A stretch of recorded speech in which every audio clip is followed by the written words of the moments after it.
You could go to corporate. I mean, I don't see it. Maybe you could wear a tie and a suit.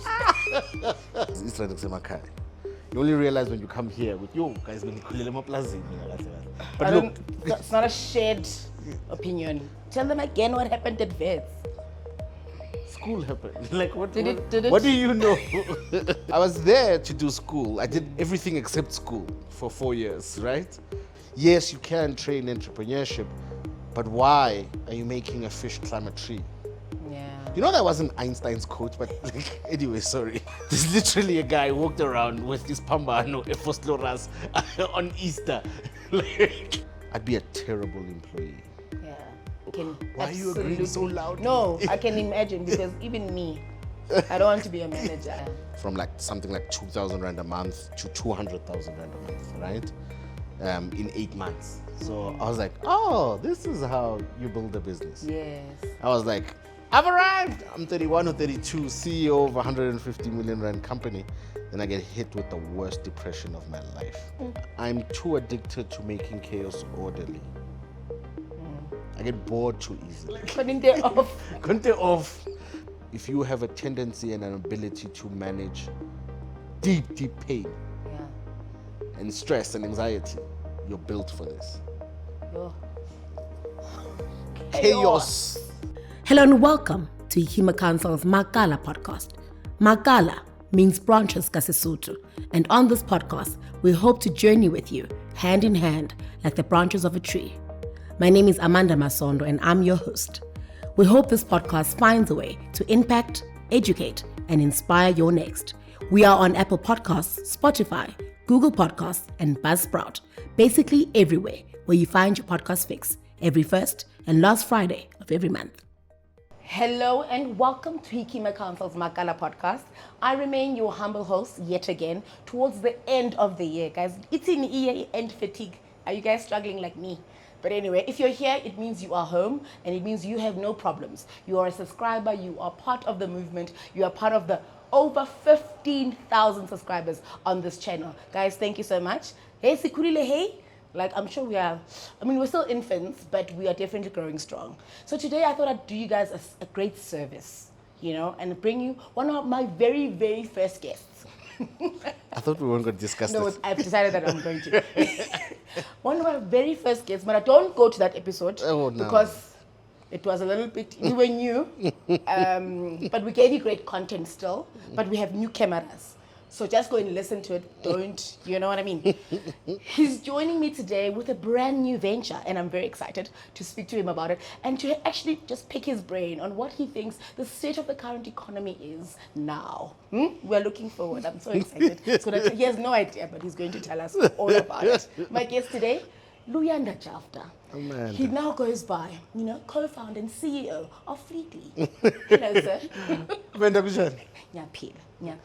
Thank you for having me. Yes. Well done, guys. 15,000 subscribers. 15,000. That's beautiful. And then, you literally heard me say, I know nothing what's happening in the country. I'm focused in my corner. And you're like, I'm going to tell you guys about the economy today. No, I need to you're living in it. Yeah. Your pocket's going to tell you. You don't have to. Your pocket's going to...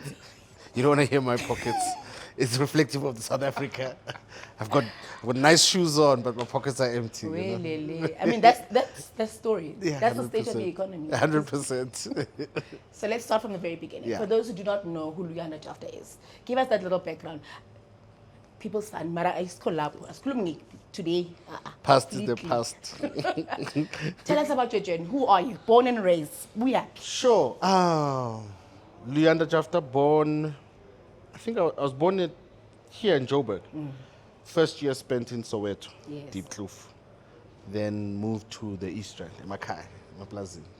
East Rand, where is Makala, guys? Alright, guys, East Rand is Makala. You only realize when you come here with yo guys when Maplazini. But look, it's not a shared opinion as an East Rander. What? Far East Rand, we are when? A force loras, a pose. In Katoras, it's in the center. Thanks. No, but there's literally a guy who walked around with this pambano, a fosloras on Easter. So wait. Wonderful cast. And then Jen, and then... Yes. Grew up in the East Rand, in Benoni, Brakpan and Benoni. Yeah. Far Eastern. I went to school there, then moved to Joburg Yes. to do schooling here at Wits. Tell them again what happened at Vets. School happened. Like what? Did it? What do you know? You've already told us audience. Might as well just repeat it. So I was there to do school. I did everything except school for 4 years, right? I was supposed to be doing an economic science degree, majoring in maths and applied mathematics. Yeah. I left there trying to figure out how to major in other things, right? Dropped out, got kicked out twice actually. But the final year, I learned how to trade, right? Trade like the Forex, Yeah. using my textbook stuff, right? Yeah. Like I read the stuff in the textbook, I was like, oh, this is how the Forex moves, right? Using So you read economics. your textbook, you just weren't interested in going to I wasn't the lectures. interested in the school. Gotcha. But I was interested in the content, right? I read the book and I traded a little bit profitably, Yeah. right? Then I failed that subject. Then I was like, guys, I'm done here. Like, I'm done. Like, Couldn't they off? Conte off. But that the entrepreneurial bug hit then. And then I starting businesses. First one was an influencer marketing business in 2012. The word influencer marketing didn't even exist then. Yeah. So we'd pay people to actually put content out there. And we had a nice little model going. That grew, that did nothing for 3 years, then grew like exponentially in 8 months. That was Yeah. the first time I learned how to scale something. Yeah. From like something like 2,000 Rand a month to 200,000 Rand a month, right? In 8 months. So I was like, oh, this is how you build a business. Yes. Yes, stuff happened then. That business died. Moved on with life. Then my second business came along. Yes. Not second, like I've had a lot of business, but second significant business, which was the People's Fund, as you mentioned. Yeah. That went on for 7, 8 years. Yeah. Started it with Musilebo Khonabumzu of Third and Brown Sense. Yes. I actually got a message from the group Brown Sense the other day. I got, oh, It's up to you. Sakuba. Sakuba la. And that thing was quite significant as a moment, right? Yeah. For us. Yeah. We started with like 3,000. Like I literally loaned that business 3,000 Rand to get it started. And then it grew. First year it did like 1.2 million. Second year it did 2.5 million. Third year it did 42 million. Fourth year it did 150 million. I was like, I've arrived. I'm 31 or 32, CEO of a 150 million Rand company. Then I get hit with the worst depression of my life. So the thing I didn't mention, in each phase, right, when I say things happened, like each phase I'm experiencing a depression. Yeah. Like an unfulfilledness, like a deep, dark unfulfilledness that keeps happening. And each time I keep chasing something else, Yeah. trying to achieve something, as soon as it starts, so paybook, when it hit 200,000, the depression sunk in. People's Fund, the same thing, hit the 150 million, depression sunk in again, you know? So that's me. Now I'm doing Fleetly, you can go into that, but that's the background. Yeah. You know? You can ask more questions about the depression. Look at the face you're pulling. You can't hide your expressions. I said to you, I'm working on it. And they don't know that. Okay, look, we're going to go back to that because I think one or two other entrepreneurs have mentioned that on their journey so far. And they're just like, and no one wants to talk about it. Asazi ukuthi why, but bangafuna ukukhuluma ngayo, and it's a real thing that's affecting us. So we will definitely come back to that. But I want to know, so obviously, but there's something clearly in you, and this bug doesn't leave you. Because you could just do something else. You could go to corporate. I mean, I don't see it. Maybe you should wear a tie and a suit. Something completely different, but you keep coming back to this. Why is that? Sure. I'm too addicted to chaos. I'm too addicted to making chaos orderly. I get bored too easily. I'd be a terrible employee. Yeah. I can. Why are you agreeing so loudly? No, I can imagine because even me, I don't want to be a manager. I could, no. Yeah, so like I'd be hard to manage because like I've got so many ideas about how things need to happen, and you just need somebody to do the thing you ask them to do. And as your manager, I think you're a show-off. Me. So that's what I would think as your manager. The boredom is from the desire to solve problems. Yes. Yeah, well. So that's why it always bites. But also, it's also a rebellion. Okay. I've always been deeply rebellious, so I always wanted to do my own thing. I think on some levels, in a twisted way, it's just that it's funny, like in society, we put creatives in this category, right? Yeah. And then if you're you're mathematically minded and creative, we say you're an entrepreneur. Yeah. And it's like, I think we're all some level creatives, right? It's just, I'm not a designer or I'm I don't write, right? Or draw or do all of those things. But deeply, like I look at the world and I draw order out of chaos. I learn from my maker, you know? You did say you're going to minister. I guess that's where it started. Okay, fair. If this is inherently something that you feel like you were born into, right? So then you would subscribe to the theory that entrepreneurs are born and not made. Ori? I change every 6 months on this question. Why I change? I'm a believer of people. Yes. I think humans can be trained to do anything. Yeah. But of late, I've been watching where some people are specifically gifted in certain things. And it's innate. Yeah. Yes, you can train entrepreneurship, but why are you making a fish climb a tree? Yeah. You know that wasn't Einstein's quote, but anyway, sorry.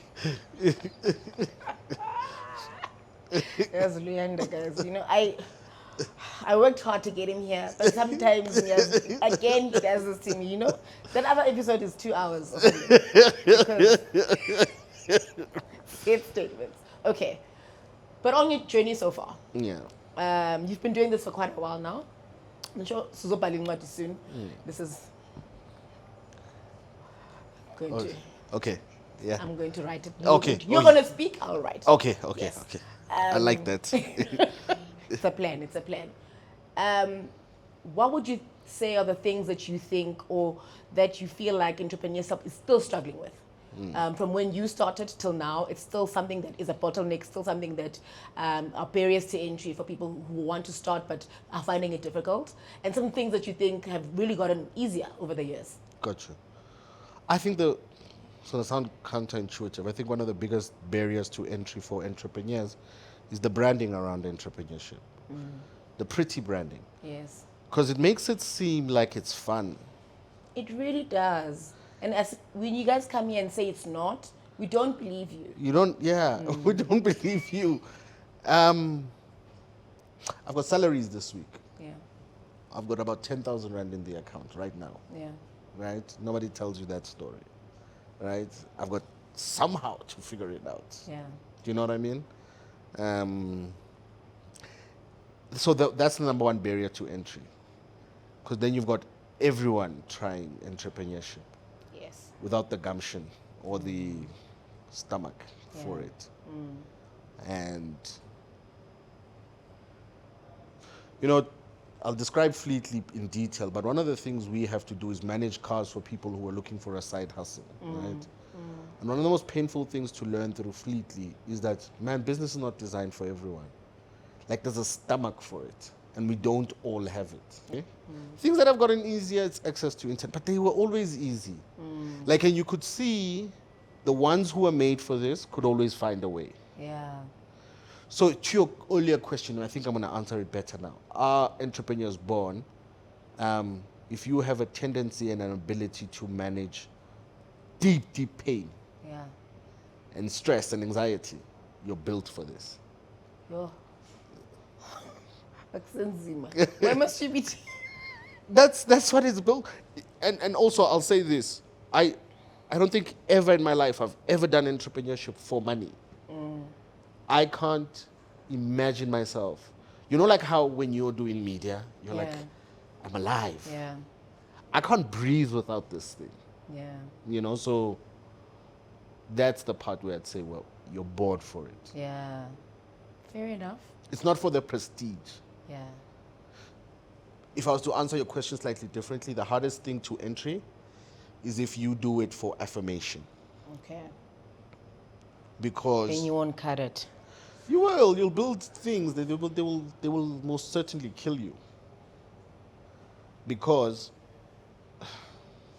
and we all do this, because like human affirmation is like, it's fleeting, it's painful, and it never scratches. There's a thing you're trying to scratch. Itch, yeah. The itch of saying I'm enough. And you do all of these things, ventures, all of those things. Sorry, am I taking you to therapy? You just did. Nyegute, sorry. I'm back. And I do think the suffering and the depressions and all of that are actually trying to reveal what that itch is. Yeah.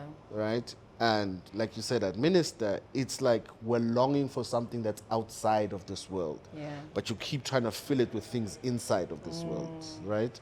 So what happens in entrepreneurship, you go, man, I've accumulated a bunch of money.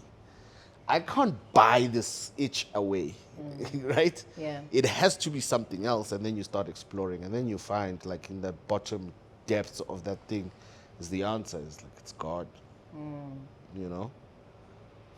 And then on the other side, when you build with God, that's fun. That is fun. It's not for affirmation. It's not for people's approval. It's just building, you know? And then you fall in love with entrepreneurship again. I had written it off after the People's Fund. Really? Yeah, that thing was quite traumatic. It was quite traumatic. I'm traumatized now. Because what do you even mean? That thing was quite traumatic. People lost a lot of money. And you have to sit at the center of that and take it from all sides of everyone saying, man, we trusted you. You know, so yeah, that was quite traumatic. I was like, I'm done with entrepreneurship. Yeah. And worse, part of it was also my Messiah complex of trying to save black entrepreneurs by providing them with funding. Done with Messiah complexes. And also some really bad personal decisions, you know, in the business and around the business, right? But outside of that, I was traumatic. I did not think I was going to go back to entrepreneurship. Yeah. But man, when something yako, like you can't run from it, you know? It'll catch up. It will catch up. Sorry. We went Welcome deep back. there. Welcome back.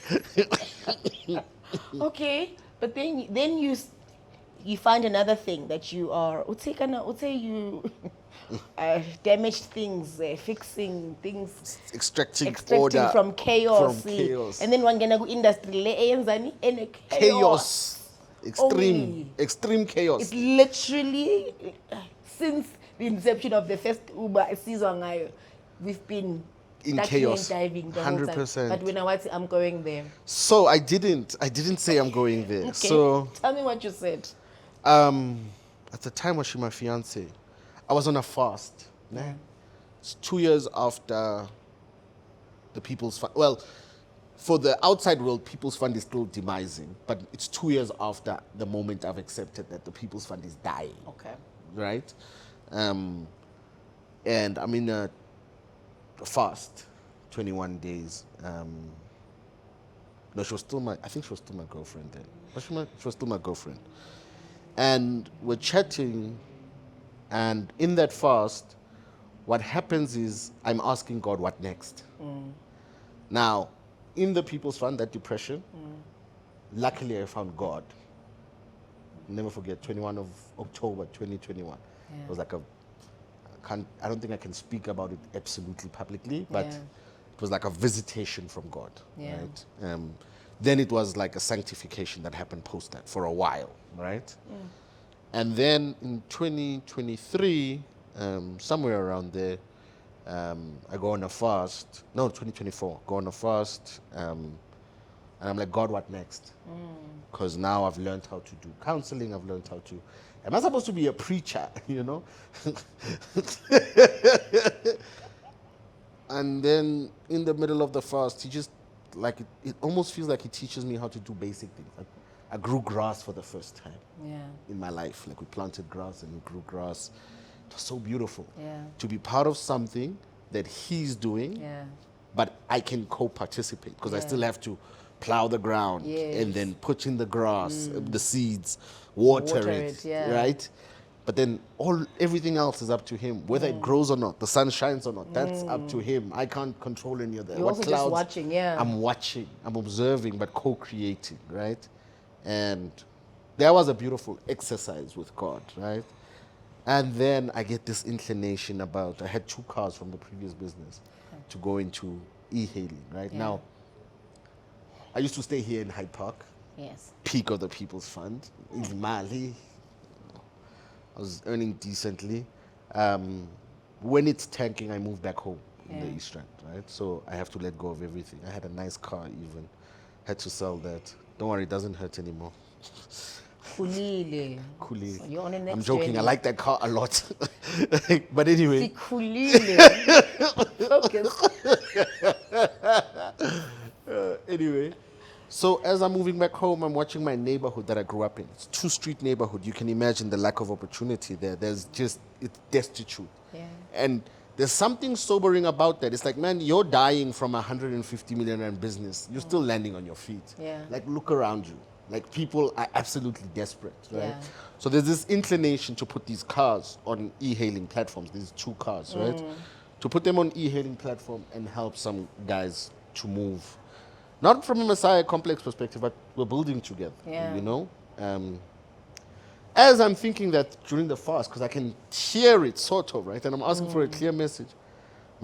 She's my wife now. She's like, you know, I want to buy a scooter to put on the e-hailing platform. I'm like, okay, that's all the confirmation I needed. Yeah. And then we started this business together. It was never intended as a business. It was intended as a vehicle for the kids in our neighborhood to move out of, To start something for themselves. yeah. start something, operate in a place of hope. Because, you know, we keep talking about drugs and whatnot. It's like, if I don't have a job and if I don't have functional income, I've got nothing to fall back on. I'm going to fall back into my old habits, you know? Like, if somebody's got like a criminal record or things like that, like if you don't have new hope, you're going to fall back into those old. So that's where it started. So that's why it started in the chaos. It was intended completely for the chaos. I know. I think I'm a back visitor. Yes, a back visitor. In fact, you know what? You know, your God knows you so well that he knows the only way to locate you is if he locates you in that space. Because that's the only time of my mail now. Because I don't think Auza. So I can only imagine. That's where he wants you and that's where he's locating you. Yeah. And he knows how to speak to you. He does. Yeah. Okay. So then Fleetly begins. So now again, it wasn't meant to be a business, but it is one. So tell me now, what is now the greater vision for Fleetly? What is it? And Fleetly, and why we see our tongues to twist? That was a complete accident. So what happens is I start registering the cars on e-hailing platforms. Né? Yes. I'm trying to be a philanthropist. And it's all in chaos. Yeah, I knew it well. You've also experienced it. I've experienced it. I've lived it. And like, I'm not going anyway. I'm not interested in this, right? But it's like, okay, this one because I'm not building a business, right? Yeah. Let's do it. So I registered the first car, you know, because I'm doing this philanthropy thing. Yeah. The one guy doesn't pay me 1 week, right? I'm doing rental at the time. And I'm like, oh, God, is this it? And it's like a friend told me, no, this is not it. Like, you have to run this thing sustainably. So we have a chat with the guy. We try to run it sustainably. And there's something that pushes me more back to the business side, right? Then I go register because I'm like, okay, if I'm going to register all of these people, let me register myself and figure out how to get it done. So then I start driving and, then a car arrives. Yes. You get a third car with my wife. Now, it's a 7-seater. We don't know how to price it from a rental perspective. And the other guys are too young. They're not used to.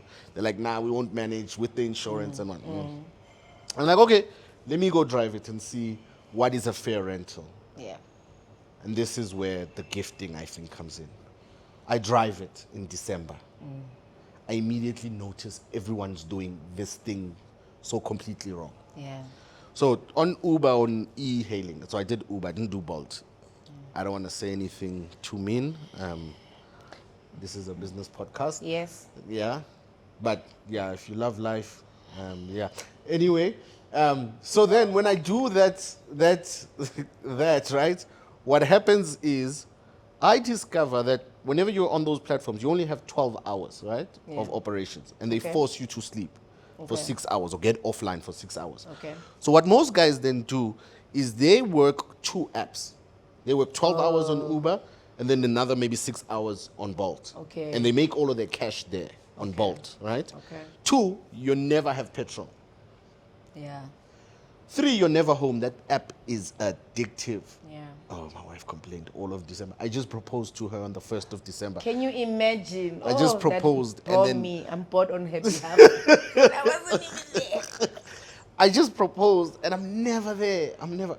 And she's like, I get it. Like you're trying to sort out something. And you know, like when we tell the story in hindsight, no, I wanted to go learn something, and also I needed the cash. Like, let's not get it twisted. Like, I also needed the cash, right? Yeah. So, as I'm doing that, I noticed that, man, I'm never home. I never have petrol. And this car is underutilized. Yeah. What if we put in a shift system, and we hired the people full time, and then we gave them petrol? Literally.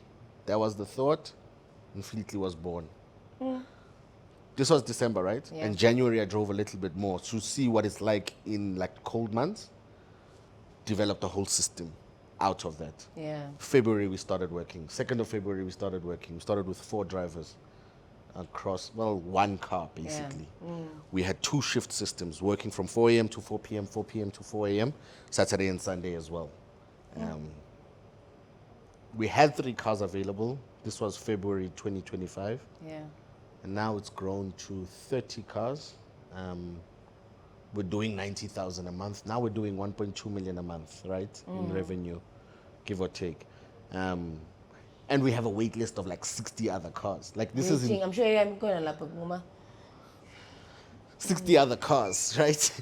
That want to get on, but like we're very strict about getting the right drivers into the system. Yeah. So yeah, that's how we've grown. I mean, we've got a workforce of 60 people now. Yeah. From a company that didn't exist like 9 months ago, you know. So this is why I know I'm gifted for it. Yeah. And I'm also very comfortable saying that with no ego inside it, Yeah. right? With the journey I've had Yeah. with God, I'm in such a healthy place with Yeah. who I am and what I can and can't do Yeah. and what I'm terrible at, right? Terrible at communication. Amanda sends me a text, I'll answer in 3 days, right? He does. He does. But you respond, so I'll take it. I respond eventually, but that's where he's gifted me, right? And one of the things I'm noticing now is that a lot of the drivers within our platform, without going into too much detail, live in dark places, spiritually and in life, right? Yeah. It's reflective of the whole country, Yeah. right? But nobody's listening. You're going through something, and sometimes you just need somebody to listen to you. Or you need somebody to pray for you. Or you need somebody to help you do a budget. You know? And that's what we do. So with us, we give the drivers life insurance, medical insurance as well, cover so that if they have an accident or, God forbid something worse happens, right? They are covered for that. And then, our condition of employment is we want you to walk upright, right? Yeah. So even if you're not talking to the mothers of your children and whatnot, put those kids in the medical aid, right? So it's very tough even for everyone, right? Because you put people in the medical insurance who generally don't use it, right? Yeah. So you give them some kind of stability. A lot of, I don't want to say corporate, but many employers don't even have that, to be honest. Kudos to you guys on that. I love that. Different strategy. It's good. It's of course good. Is it strategy? Okay, maybe it is strategy. Let me describe it. No, when including business talk, when including journey, so we're just on 2 different journeys. But going in the But same we're going direction. same place. You're actually right. I think what we've noticed where our growth comes from is actually our intention to take care of people, right? Like even now we're doing budgets for all of the drivers, right? Because what we actually want to do, think about it like this. Right now, we've got owners in the market who rent out cars to drivers, right? Yeah. It doesn't work because you've never driven a car. You don't know what goes on in the market, Yeah. right? Then you've got the exploitative fleets, right? Yes. I won't mention them by name. Hey, you were so scared. Because you've done it to me before. I'm a better person now. I'm cleansed by the blood of Jesus. I mean, me. But you've got the exploitative fleet, and what you end up finding is that everyone is profit driven, right? What we're actually trying to do is get the drivers to become the owners. Because of the shift system, you can have the drivers be owners and have employ other people as well. So we set up budgets to say, listen, this is what you make in the worst month. Do you want to guess what percentage of Uber drivers make more than 10,000 Rand a month? Net, take home. In the whole industry. 5%? How did you know that exact number? I think I transmuted it to your brain. No, but the Lord speaks to me. So you are not the only one. I'm on not the the only one. So Is yes, it really 5%? less than 5% of Uber drivers net take home over 10,000 Rand. And then more than 75% make 5,000 Rand or less. Sure. So this is another thing that I noticed in December. Every day had cash and different amounts of up to 1,500 Rand a day. Typically it was 1,200 to 1,500 Rand, right? Every single day. But you know what's funny about working in a cash business? Into sending every day, Of course. right? Especially message board. Yeah. Yeah, when it's in your pocket. Absolutely. When you work a pay slip, like things can wait till month end. So that's another thing that most Uber drivers don't realize happens, right? And Yeah. our system, the way it's designed, it actually shows you where you lose money in petrol. You actually even see your spending habits and how your spending habits hurt you and how your debt habits, right? So we set up budgets, and what we're trying to do is over the next 6 months is get as many of the drivers into owners, because we've actually already done it with one. Who started as a driver on our platform. Prior to us, did not have a credit record that could get that sort of thing. Now they have a pay slip and proof that they're part of the economy, right? Even though they were making that income prior, but they had no proof, right? Yeah, if it's not on paper, it's not real. It's not real. And then they got the pay slips, and now like they've just bought their car. Now they're owners. So they've gone through the full thing, right? And we're actually preparing for 2040 when the whole industry is going driverless. That's what we're preparing for. When it goes driverless, every single those 300,000 drivers that are in South Africa are going jobless unless they change their ways, like right now. That's what we're going for. Not 2040. Slow down. Slow down. Slow down. Slow down. Okay. I actually want, at this point, I want us to go back to the mental health. So, based on your assessment so far, and on your journey so far with Fleetly, and your spiritual journey, what do you think was the thing that you needed to learn? What do you think was the thing that God was pointing you to say, do you realize this is what I had wanted, this is what I had? Because you said very clearly in the beginning that it was never about the money. And in fact, when you reach a specific threshold of money, that's when, that's when you want to throw in the towel.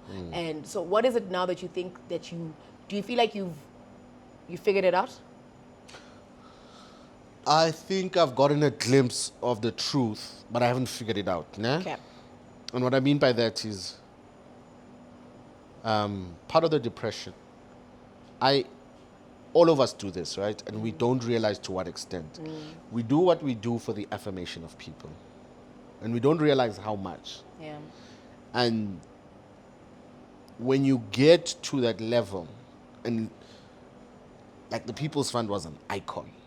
Like it was an iconic business. Like people still look at me and go, you look familiar, where? And then I'm like, did you do that People's Stokvel thing? You know, encourage black people. I mean, we got a Stokvel to move all the way to cooperative financial institution, which is basically like a bank, right? So it was like iconic. And then I got the applause. Yeah. It didn't feel like what it was supposed to. Do you know what I mean? So the first lesson was that applause this Jay-Z song. It's playing in my head. I'm not remembering the lyrics properly, right? The same knife they use to knight you is the same knife they will knight you, like put you to sleep, right? Something like that. And it's like that applause is the same thing that destroys you.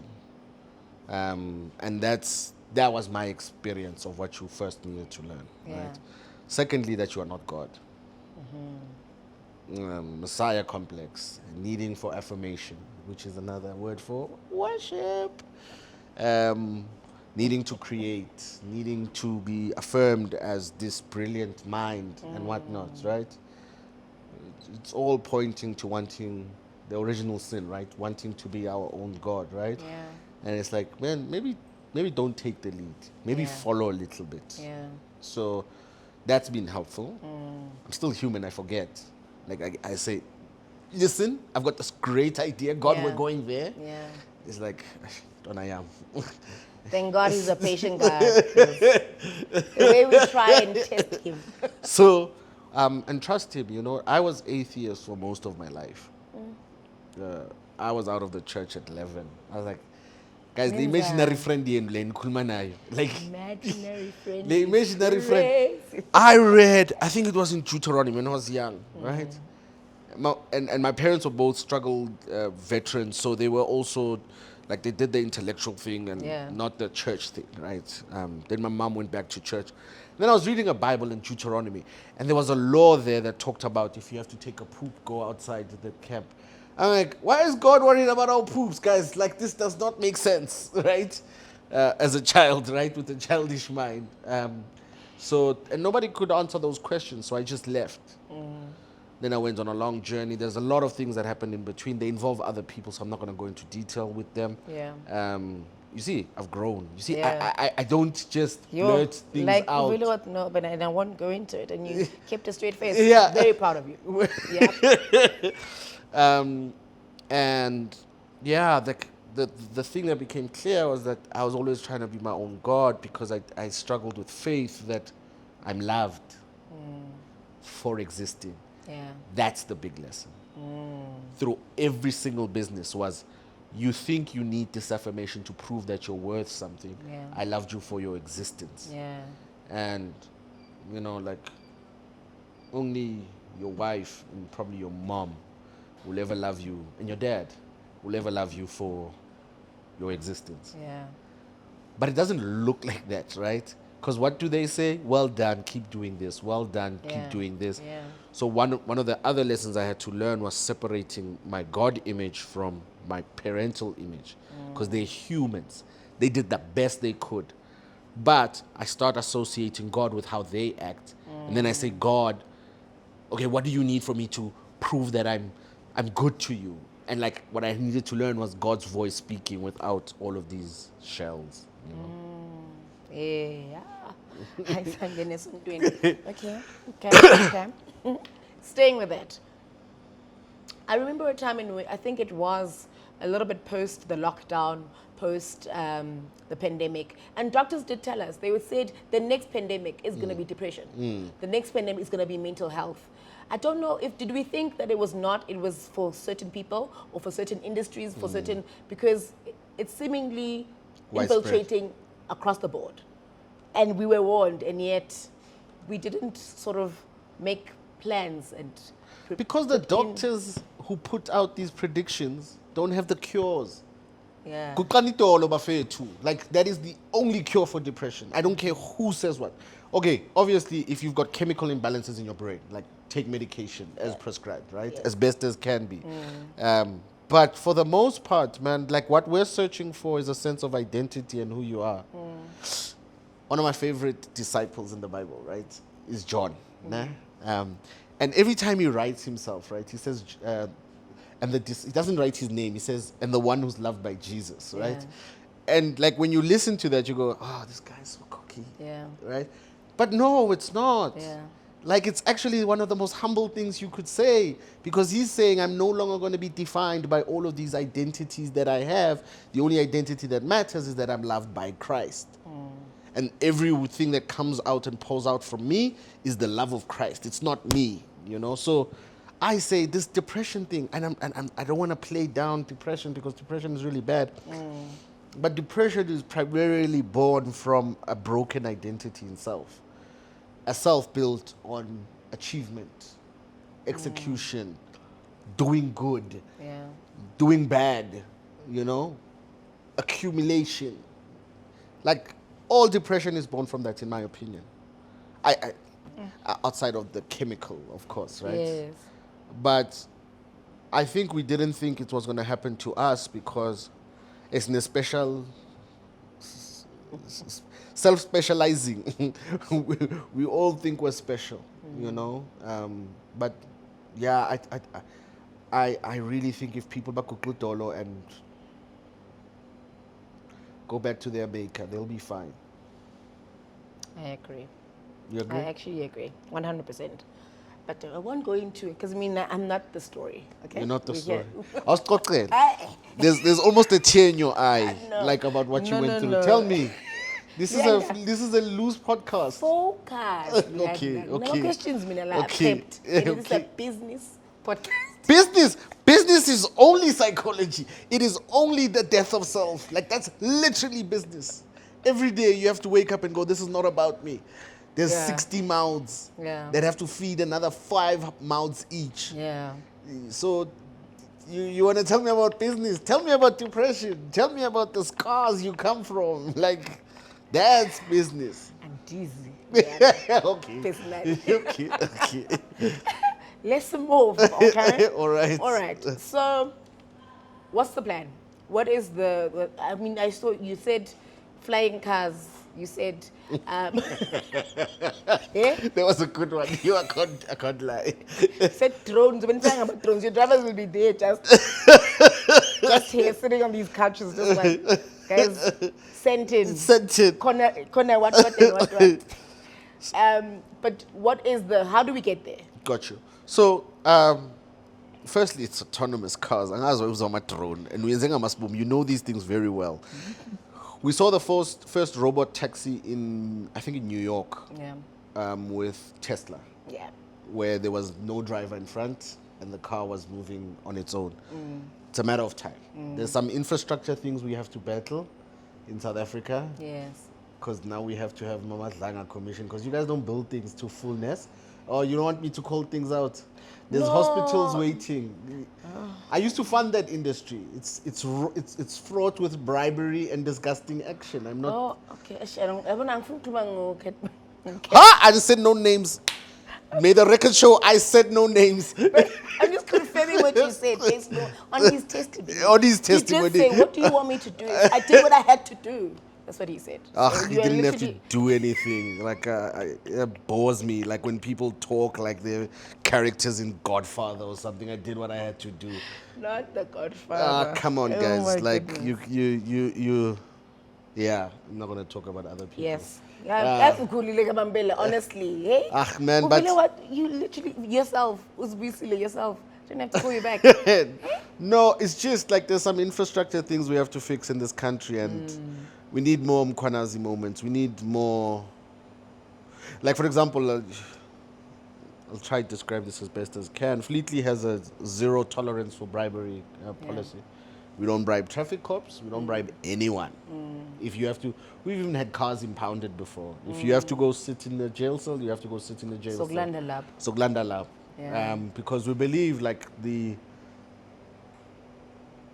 dirt of the country is not in the Matlanga commissions. Yeah. It's in that cool drink with the traffic cop. And I'm tired of people going, oh, this country's so bad. They can stop at a traffic cop for speeding. Majutin. Yeah, Majutin. Like Jesus wrote, or rather described Matthew 7 perfectly for humans, right? It's like, before you judge others, like, watch yourself, Like, we're bad. Like, as mankind, we're bad, right?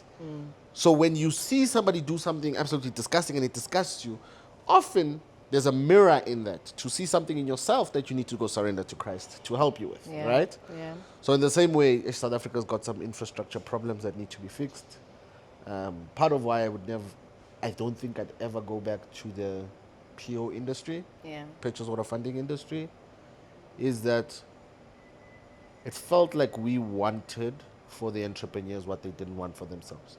Have you ever been in a relationship with somebody where you wanted good for them more than they wanted? Why was my question linked to me and must look into myself? Stop. Because then it's like But a real sure. convert. Like you even changed your eyes. That ex is watching now going, I'm a better person right now. And that's what, for the most part, that's what it felt like. There's a very small slither or margin or group that didn't Get it. feel like that. Yeah. So now, in Fleetly, I'm saving no one. Yeah. I save no one. We're like, here's the platform. Yeah. Here's the opportunity. You choose. If you want to walk and change your life, we're here to support that. Yeah. If you don't, bye-bye. Like, bye-bye. Yeah. Because another thing we're very clear on, we're not the one who does the saving. Do you know what I mean? We're not the one who does the calling. We think our vehicle can be used to call people out of their dark places. Yeah. But that's not our call. We're just conduits, for that to happen. The rest is up to the people. And most of it's up to God. Yeah. And then people choosing on their free will, So the future, like you were asking, that we see is autonomous vehicles, like that robot taxi, once the infrastructure works, like we discussed now. And you know what's going to happen? If that comes before drivers become owners, Yeah.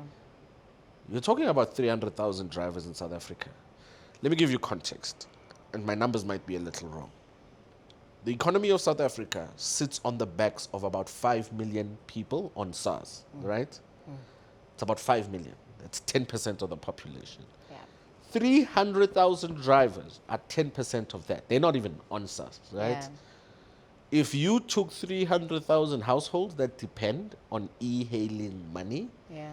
and you wipe them out, Chaos. you'd have anarchy in the country, So on one side, we're like, we want to be part of the change, but we're not going to force anything. You know what I mean? We're really excited to be here. Yeah. I've seen some amazing things. Yeah. Like I've seen people's lives change.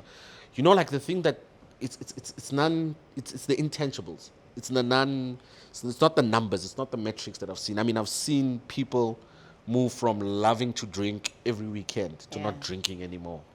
They don't have time for it. They don't have time for it. They're not interested. Do you know what I mean? But it's like a deep transformation inside, right? I get to witness that every single day. Like people holding up a budget, right? And to themselves and going, this is my next step, that part. Yeah. That part is priceless. But I have to keep running a business to keep experiencing that part. Yeah. Ish. Okay.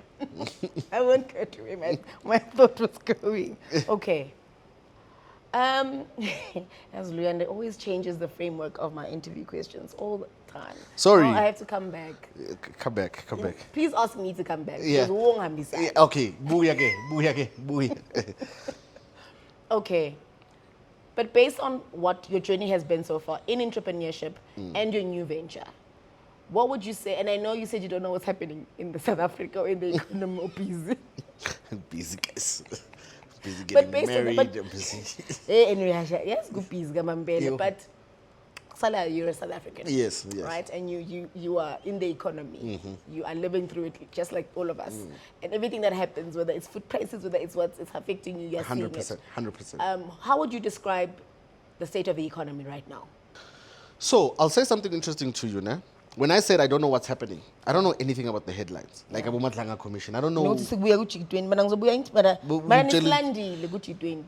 Yeah, like I mean, but if it's I think we fetched you guys at Yeah, G20. I'm sure. I'm messing with you. But like there's G20, there's all of the, I don't know anything about those headlines. Yeah. Right? We're stuck in the mud. Yeah. And what tells us, what I can promise you is that Tina is the e-hailing industry, know before everyone else if the country's in financial trouble. Yeah. Because the earnings reflect immediately, Yeah. right? And we can see, yo, guys, is that to June July Yeah. are terrible months for South Africa. I can tell you that for free. From a sales perspective and whatnot, like they're terrible. Kebanda, people are not buying stuff. We're not going anywhere. We're not going anywhere, right? Yeah. The earnings are much lower. So, on the whole, just looking at our platform, the economy is okay, né? Yeah. It's okay, but there's this tipping point. So, for example, I'd say the average salary at Fleetly is about 10, Yeah. né? A month, about 10. But I'm looking at how people have constructed their lives, né? And you know, they've made it work. I come from an environment where I think the lowest salary we were paying was 15,000. Yeah. And all I kept on thinking is, how's this person surviving, right? In the previous business, how is this person surviving? I'm watching now in this new business and I'm going, you know, I think a little bit was spoiled. And I don't mean that like in a bad way. No one's supposed to survive on 10, nah? But I think we're spoiled in the sense that once you learn how to survive with 5,000 Rand, you realize that most of what we call the South African economy is just nonsense. You waste. You waste. We are wasteful. Uzohlala la ku-apartment yasesentini na-30,000 for repash. Ay, guys, if you step out of Sandton and you step out of Rosebank, Joburg, the country's getting on. Yeah. It's not, we're not buying Gucci's. Yeah. I don't think any of these people are going to ever sponsor you again. But like, And guys, just disclaimer, these are the views of Luyanda Luyanda Jafta Jafta. and not Hikima Council, the Makala Podcast. We are just giving him a platform like we do everybody. An equal opportunity for you to share your thoughts and views about the country that you live in. As you were. So we're not going to buy Gucci's, right? But if we want to live comfortably, like raise a family and go out every so often with the kids, take them to the park, take the missus out, like there's ample room, and there's the pricing is not so bad. Like the only thing I'm probably worried about is the price of clothing. The food basket is not so great, Yeah. but it depends how you structure that. You know, like people are living out here. You know. But did you know that cabbage prices are lowest they've ever been? Just giving you. Oh, really? Yeah. Yeah, so you know what also happens, né? And I blame you guys, né? There's this sense of wanting to create constant urgency of things breaking, right? Because it's like, I can't sell news if things are not breaking. And it's like, man, things are not really breaking. This is why we're all focused on that soap opera that is the Madlanga Commission, right? Because there's not much breaking anywhere else. Think about it. I'm not participating in this. This Okay. is your own view. Okay. Yes, You work only- in this industry, so you can't participate. But I think like we like things breaking so that we can sell stuff, so that people can. And I don't think your fear mongers. It's just like news works like that. It's like it's not worth listening to because you have to sell advertising. So a lot of people have to watch, right? To sell the advertising, I need to get a lot of eyes. To get a lot of eyes, what I actually need is for people to go, oh, what did you say?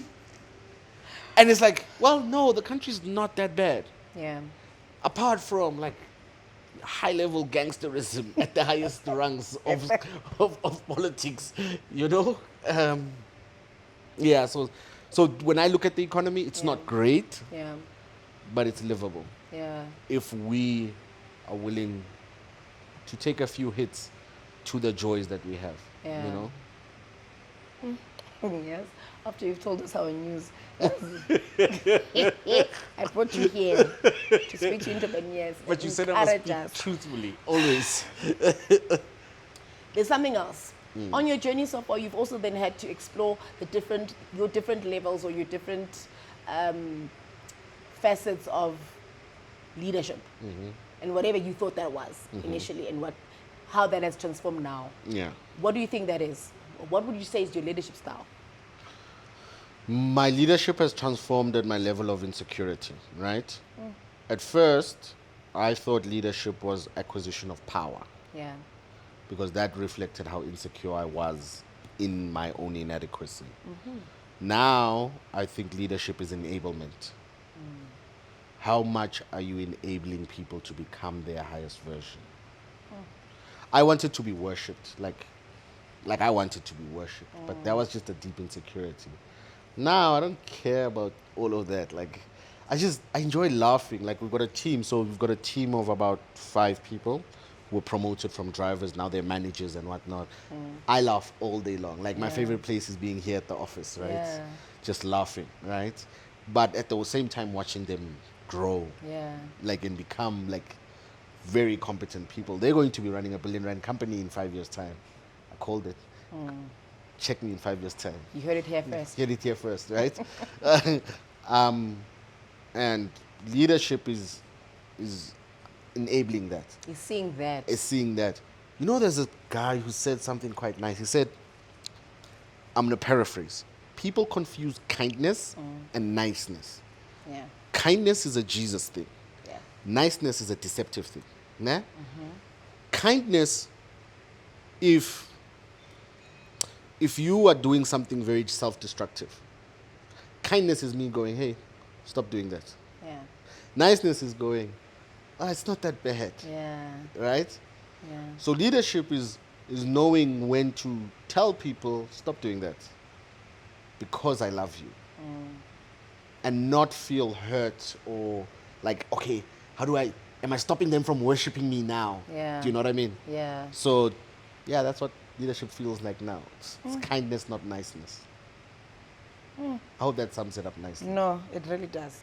Luyanda, with all of the political uncertainty, economic, I need to say it, we are the ones causing chaos. There isn't really any economic problems, right? With all of those things happening, how do you then, in your basically knowing what your leadership style is and that you've identified, how do you then silence those noises, right, from the outside and then make sure that they don't penetrate within the business? Yo, I struggle to silence them in my own head. Like, how am I going to silence them in the business? You know, sometimes, guys, we ask these questions like business owners are savants. Like, if business owners were honest, right, they'd tell you, I don't know how to silence them in my own head. Yeah. Like, I just work through it. Like, if I'm being absolutely honest. Fair. Right? Yeah. Like, we've got a celebration happening now, with my wife and I, right? I don't have the money for that. Like, I don't. So, like, every day I wake up going, okay, how are we going to do this? How are we going to do this, right? Because I had the money when we were planning to do it. Yeah. Well, I figured out how we'll have the money. Yeah. Those plans didn't work out. Yeah. Like, I have to silence those noises. I have no time silencing what Cyril and them are doing. Like, why? Why would I go silence what Cyril I and them? just think like also Yo, guys. you really are not concentrating. I was snagging, please. No, like, I think so. There's a value we have at Fleet. It's called the individual is the world. Nah? And we've got this deep, deep belief. If your life is transformed, you transform the world, right? Because if your life is transformed, you can be an able, capable person who's a provider in your light will shine through into the household, and the household will then be transformed, and in their transformation, they go transform their little bubbles.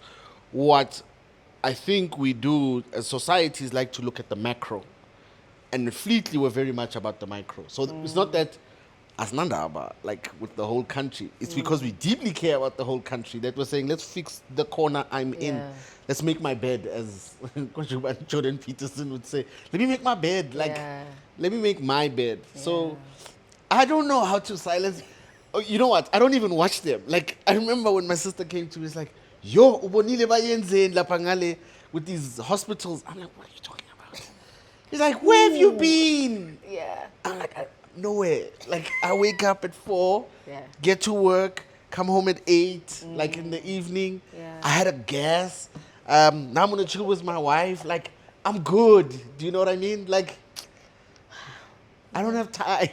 Then I watch some soccer sometimes, right? Like, that's about it. Ipola that goes around. Yeah, roller. La Rola. You know what? You know what to do with that. And Chelsea's playing Arsenal this weekend. I can't wait. Like, you know, like, those are the things that concern me. Look, I'll say this. Jokes aside, part of my Messiah complex was thinking I was supposed to save South Africa. So now that I'm not concerned with that, I'm at peace, Yeah. you know. No, that's what I was testing. I'm going to pull you fall back into Will I your fall old back? habits. No, I'm past that. I'm done. Yeah. I'm done. I'm done. I'm grateful. Yeah. Like I'm deeply grateful to God. Yeah. I did some I did some bad damage, right, to people's lives and things like that. So I'm not going back there. Yeah. Bad damage to my own life as well, so I'm good. Isn't that lovely? Love it. Okay. Let's then talk about what you would say to entrepreneurs about the beauty. Because I think you're on the side of beauty now. Yeah. The beauty of starting over, of starting again, and not living in this failed Yeah. world and just depressing yourself further in living in that world. What is the beauty of being able to just say, oh, we tried a thing, that didn't work out, and we're trying a new thing now. Got you. So this is what I'll say, ne? Beauty can only be perceived in the darkness, ne? And why? Is because nothing, like how iconic the People's Fund was? I never found it beautiful, ever. I was always stressed, anxious, worried about the next step. How do we keep this thing alive? This thing is never self-sustaining and all of those things, right? Because it had to prove Luyanda's abilities. Like it's a showcase of my abilities, it's a showcase of who I am, right? So there was no beauty I found in that. It was Frankenstein's monster. I was actually watching that movie 2 weeks ago, and I was like, I know that guy. I don't know from where. And I'm like, oh, I was that guy, right? But you don't have to dwell in that failure, like you said, right? I'll say what changed in me is knowing that, I think it's in Romans 8 where he says, we all know that he uses it together for our good, right? Like everything is... All things. All things together for our good. Oh, thank you. Right? Is that I'm not particularly tied to any individual event. Does it make sense? Now with Fleetly, I tell them every day, I'm okay with that. Not really. I like this business, right? But you know what I mean, right? My identity is not tied to it. So the way to see the beauty is only in the darkness, where when you come out of the darkness, when you come out of that, because sometimes we don't understand what the darkness is. Sometimes the darkness is the absence just of God and God's sovereignty over your life, right? So you can only see the beauty when God is making you look back. Because when you look back, you still look back with your identity. What is everyone going to say? I've got this much personal debt. I've got these people I've disappointed. And there's a point where you reach where you're like, man, can I look at God honestly and say, okay, from this moment onwards, I've tried everything I can. It can't work. We're good. Are you and I good? We're good.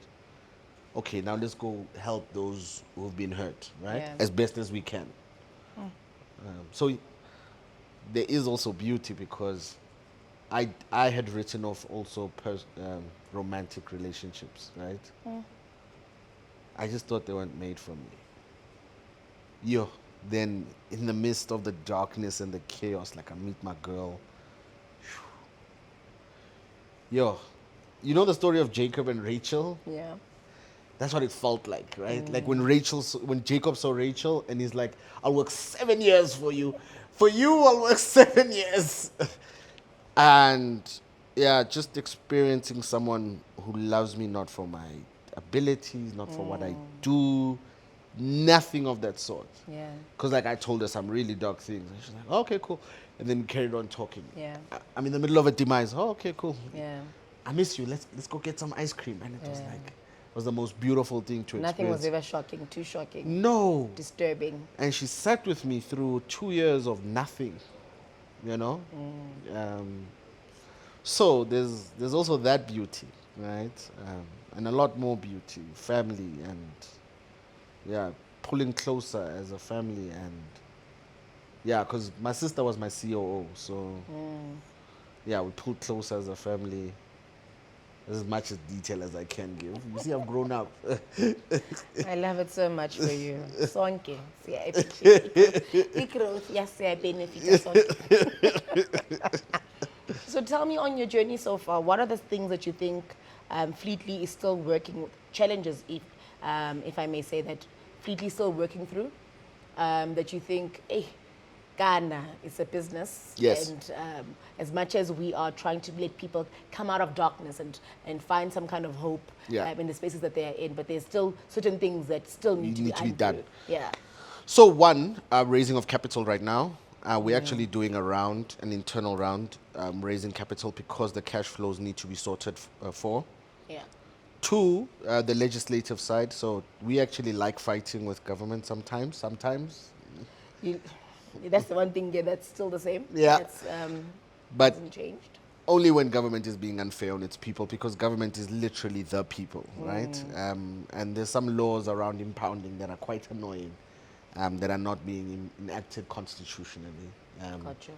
So there's some work to be done there. There's some work to be done on building out our systems. I'm very good at scaling stuff. I'm terrible at building stable systems. Yeah. You know? So we're working on building stable systems where the team can work inside of it. Yeah. So this has actually been my hardest month and a half, like, of my life, right? Because I've had to actively say we're not scaling to build a proper foundation. That was actually what the People's Fund died under. Yeah. Scale under faulty foundations, right? We're scaling here. Fleetly is like, hey, let's build the foundations. I hope you're hearing some of the lessons that are coming from. There's so much I learned from the People's Fund. Yeah. So much. Yeah. And Yeah, but why needed that book?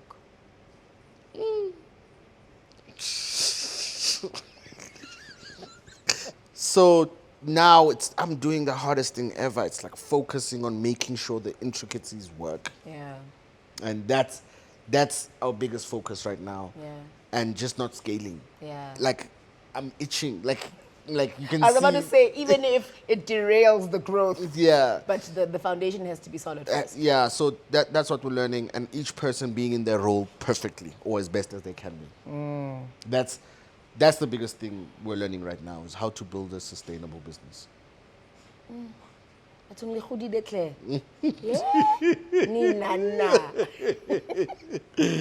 No, it truly is amazing. I mean, look, we get into it, we as people who facilitate, because I am a facilitator of your stories. It's not my story.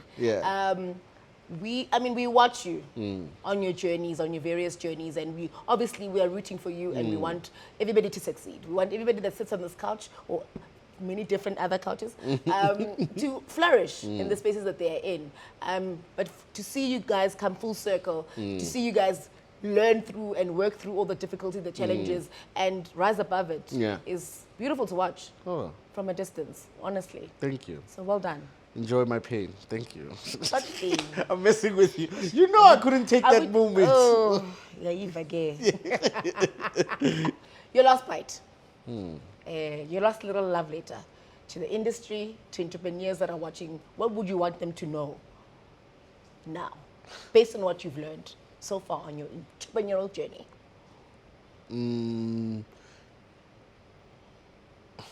Everything makes sense in hindsight, number one.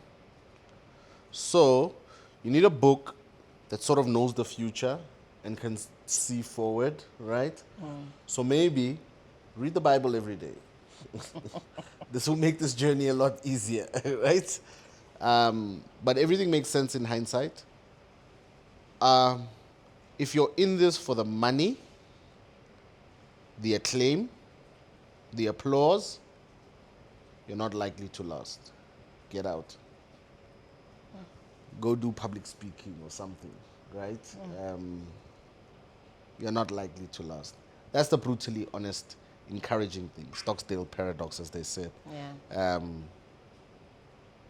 If you've had a troublesome childhood, weirdly enough, you're specifically designed for this because you've lived in chaos all of your life, right? And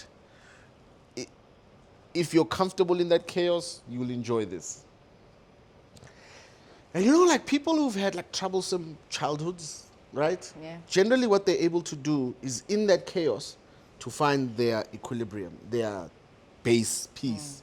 If you're able to do that, right, you can create that delusion for yourself. Come join us. Entrepreneurship is for you. Entrepreneurship is for you because you do need a certain level of delusion. Yeah. But I think all of us, okay, this is where now I flip back and I say, I think all of us are entrepreneurs. We're all problem solvers at our core. Yeah. The problem is now we've given problem solvers a title and said we'll pay you a little bit more if you're successful. Right? But all of us, like we create, like me and you when we were trying to set up this podcast, right?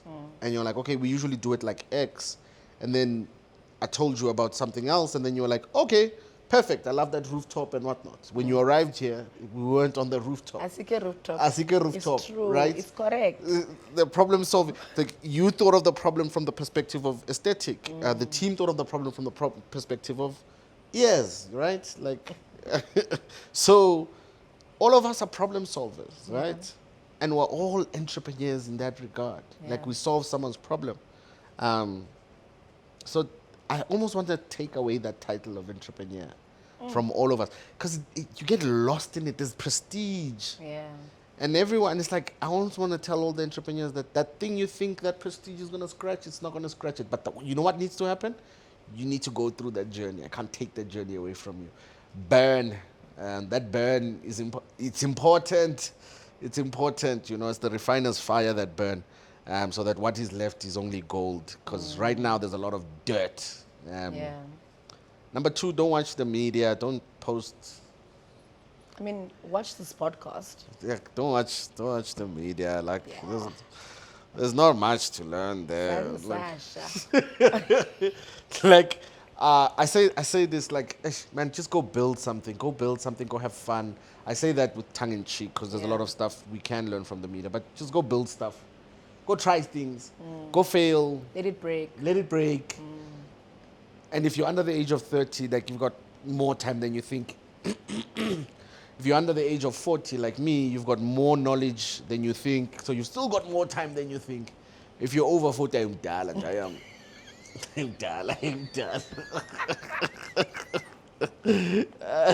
joking. But you can still start. You're not going to be KFC. There's very few KFCs of Dala Jayam. I'm messing.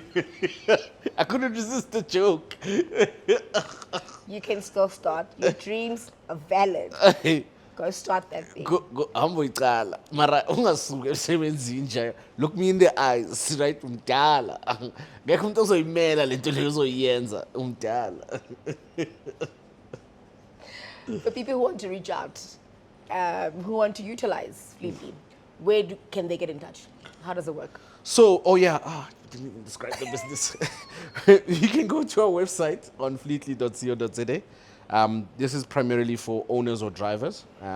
Drivers who want to work full-time now and actually earn a full-time income can come to our platform. We're actually looking for drivers. Owners, they can apply, but we do have a bit of a wait list. Just let them know. Owners can go to Manage My Car. Drivers can go become a driver. We also have an academy we're setting up. We've got some partnerships opening next year where we're going to be training people who've never been on Uber to be on Uber, paying for their PDP and that sort of thing. So sign up for the academy as the spaces open up, because we'll get that. Oh, and if you're in ESD and you want programs that have practical impact on people, moving people from unemployed to employed, as long as they've got the 21 and they've got a Code 10 license, we're your people. Contact us. You can contact us directly at admin@fleetly.co.za. And we've got those things coming. There's a program we're going to be starting next year under ESD. We're so excited. Employ 200 kids who weren't employed before. And everyone wins in that project. So, it's exciting. So we do actually do business, you see. I see. Yeah. At the end of it all, there's Yeah. business being There's done. business being done. Amazing.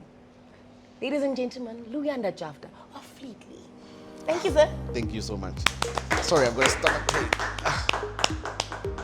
That's Luyanda Bazalwane. Can you zoom in, son? I've got stomach pain. Wait, I need to stand up Cramp, slowly. cramp, man. As you're saying goodbye, I'm like, yo, I have to keep a straight face. Because are you sure you're not over the foot? I'm overly foot. Did you enjoy? I did.